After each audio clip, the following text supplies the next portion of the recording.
қашан болса да кичого деп аталатын айымғы мәресім хақында естігенсіз бе?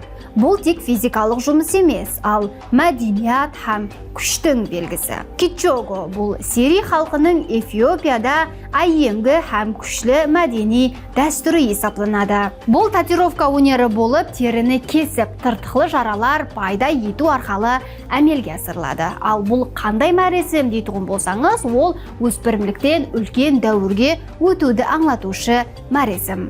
Бұнда әрбір сызылған із өзінің жеке жетістіктері, мәселен сауашыларда жеңіс, ямаса қиыншылықтарды жеңу сияқты тарихи көрінімдерді айтады. Бұнан сыртқары осы іздер бұл халық үшін рухи ахметке ие. Сири халқында бұл жаралар қорғану, жақсы әумет һәм ата-бабалар менен және де бекем байланысты тәмелеуге жәрдем береді.